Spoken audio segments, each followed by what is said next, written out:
Let me introduce our next speaker.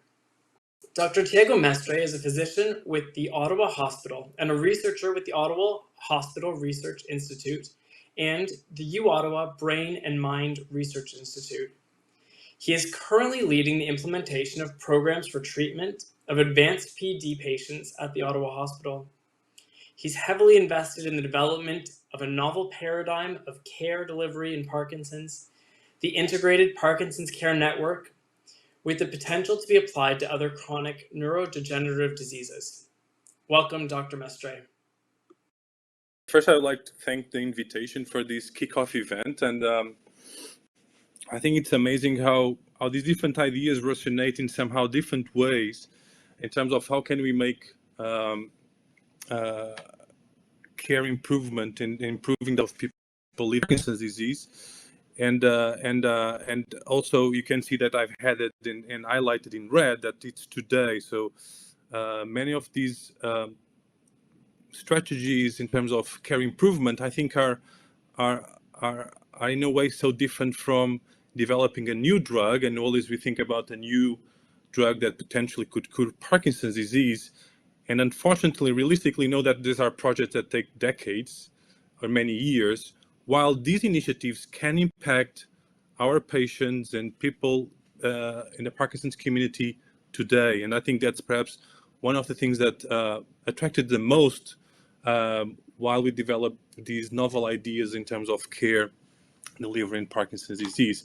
And so I had prepared this slide that really, again, illustrates some of the main challenges in Parkinson's disease. So it's a chronic condition that progresses, and at each stage of the Parkinson's, there's different care needs, and they do tend to become more complex as the disease progresses. And so if we think at the health care system, that definitely brings more demand for the healthcare system of independent, regardless of the type of organization we have in different countries. Professor Antonini talking about, for example, European realities. And although we know everyone intuitively thinks that multi-specialty care, whatever the model, is attractive and it's appealing and seems to bring an extra value for Parkinson's disease, we do know that the research available in terms of quantitative research, it always brings actually more questions than certainties. And we're thinking about, I guess, our reality as a Parkinson's disease tertiary center, and I think also reflects other realities in other centers in Canada, that most often we have, people with Parkinson's disease visit us in outpatient moving joint specialist. It might occur every 6 or even 6 to 12 months, depending on how busy is the clinician. And usually the access to community resources are ill organized. So how can we facilitate the care of people with Parkinson's disease in the community and to some extent in their own environment? And so these were ideas that populated us back in 2014, myself and my colleague, Dr. Grimes, the director of our center here in the Ottawa Hospital. And so how can we make this better in a pragmatic way that tries to make the best use of existing resources as a platform? And I would say, using the word of advocacy that has been used today so much, in rightly so, that makes it a platform to make care ever more organized and with greater resources. Again, not necessarily localized in one institution, but trying to cover a geographical area, either speaking in Ottawa, Ontario, or to a large extent in Canada, or even other countries. And so we had this idea of creating a hub, one-stop shop for Parkinson's disease, where different roles that we thought, and we're going to hear about, that we thought can be impactful in the lives of people with Parkinson's disease could be implemented. We also talk about how can technology can improve our communication with our patients and enable patients to live with Parkinson's disease. But also very important, how can we do if it realistically time is limited? And this is more perhaps a clinic perspective that we serve a patient population, and we do have a finite amount of time to care for all these patients. So can we make this better? So we had some ideas. So back in 2014, so again, this idea of patient-centered care, and so we right from the bat we had ideas of creating this patient advisory board, but also trying to bring patients in these in the joint development of our care delivery ideas, in what is called co-design. And so we've implemented that since the beginning in our project, and in different studies that since then we've developed. And then this idea that also we heard today. So back in 2014, also thinking, how can we make a more efficient use of hospital, but also community resources, and this idea of breaking silos in our health system. And I think in a way we're doing that here today by hearing different perspectives. And again, how can we come together in Canada to achieve these goals? So time is definitely limited today, so I'll just gonna, in a way, cover briefly the different things that we've tried to accomplish and we have accomplished in Ottawa. And so these were the main ideas of our integrated Parkinson's care network. That's the way we entitled and our new care delivery model. And so this idea of integrating care was paramount, also trying to tailor care to the patient individual needs. And to that regard, we one aspect that I think we're doing different compared with other centers is paying attention to the different stages of Parkinson's disease that we kind of define very pragmatically. But I think we can think about the moment of diagnosis. And for example, Sonia today mentioned that so eloquently of what is the impact of being diagnosed with this disease, regardless of the age, I would say. And then perhaps a phase where patients know more about the disease, start to be treated, see the benefits of pharmacological treatment, and are kind of this honeymoon period. And then patients later on where more complex care needs exist. And so we try to look at that, but also at the individual patient. And then also finally, which is also very important, is how can we enable self-management? And so empowering people living with Parkinson's disease to live better with Parkinson's disease by education, knowing more about the disease, and also the care needs that the disease might bring, and so how to best manage them. And so we crystallize these ideas in these kind of steps. So building a network from existing healthcare resources, and we did that in Ottawa, the Ottawa region, trying to map resources that existed in the hospital system, but also in the community, trying to streamline referral pathways, and that, for example, includes physiotherapy and other allied health, to ultimately, by knowledge and by contacting these healthcare professionals, we able to provide and facilitate care access in a better way to our patients. And then we bring this very important role of a PD nurse specialist that works as a clinical integrator, and this is really the hub of our network. We've been trying to develop the use of health technology, and it's made by people with Parkinson's disease and inspired by them. And this is perhaps one of the best examples where we have used this approach of co-design right from the beginning of development, this health technology. And I'll talk a little bit more about it later on.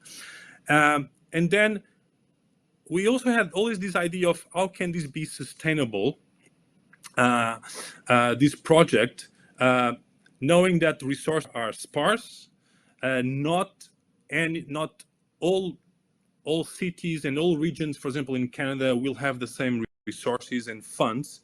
And so how can we make this light but efficient model that way could be adapted to different realities across Canada and potentially outside? So that was very important. And from the beginning, we've established health economic evaluation as one of the main pillars for this evaluation of this model. I mentioned already co-design and also try to enable clinical research.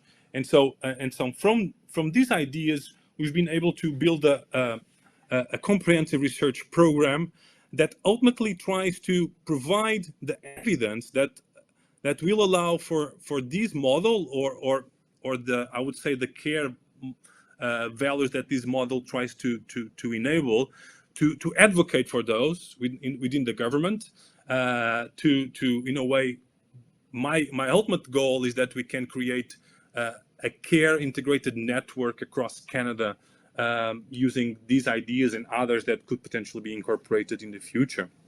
And so briefly, we've been able to formally test the IPCN, and this has been published last year. So we were able to recruit 100 participants in our program, of which 25 were recently diagnosed and 75 were patients with more complex care needs and more advanced in their disease. And our approach follows the 5 A's model, which basically establishes a framework that allows to assess what are the main concerning problems for patient and caregiver, advise on those problems, and then agree on a care priority map, and then try to facilitate the navigation in the healthcare system to address those care priorities. And these can be any care priority that could be associated with Parkinson's disease. For that, we also created a comprehensive set of tip sheets that now are perhaps around 45 tip sheets that tries to cover the different aspects of Parkinson's disease, from a knowledge of the disease, but also from a care perspective in terms of different care needs. And this is also an education tool that we provide to our patients in this program. Briefly, what we found in terms of outcomes is that the program seems to be more impactful for advanced Parkinson's disease patients. And that was reflected in the quality of life scale, the PDQ-8, but also on the perception patients have of the quality of the care that they are provided. And so that was not only seen in advanced PD patients, but also in newly diagnosed patients, where you see the disease scale called PASIC+. Perhaps more striking is the degree of satisfaction by this program, and kind of delivers the prophecy that these models are attractive, and by nature patients are satisfied by these programs, and it's something that we should value significantly, because ultimately satisfaction with care can be a very important outcome in the assessment of these complex interventions of care delivery models for Parkinson's disease. Other aspect that we looked at is the resources that are used in the network in 2 ways. So one, to see what is the demand and the appetite for different resources, which allows to establish the needs for growth. So what are the resources that are being more used, and the ones that for which also potentially there's more difficulty in accessing these same resources. And this allows a way to evaluate our own care model and see how we can improve it further in the future. So from that initial study, we embarked on developing this idea of a patient portal that tries to incorporate all these core values in terms of care delivery that I've talked about in a tool that can be used by patients independently. So we call this tool krpd. It's now undergoing its 2nd iteration, and again, all the different steps have undergone a very structured patient and caregiver feedback through co-design principles.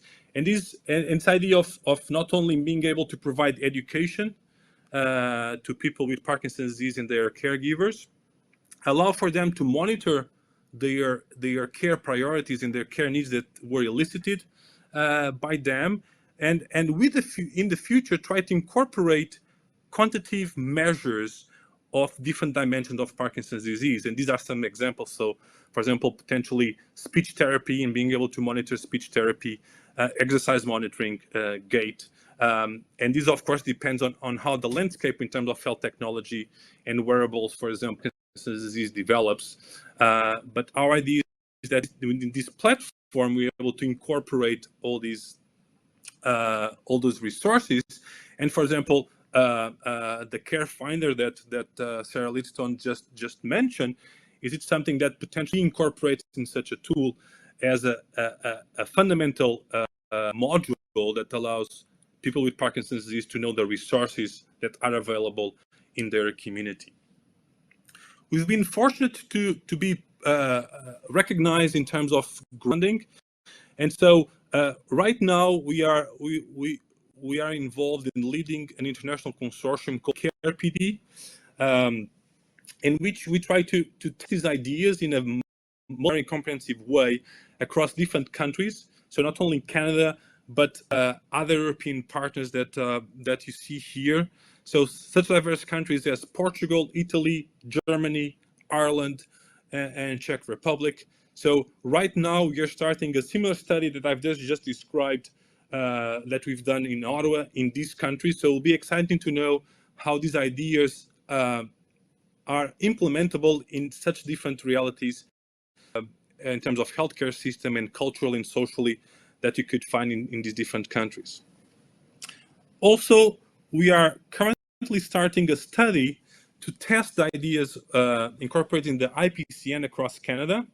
So doing kind of the same approach, but replicating the IPCN in McMaster University in Hamilton, University of Calgary.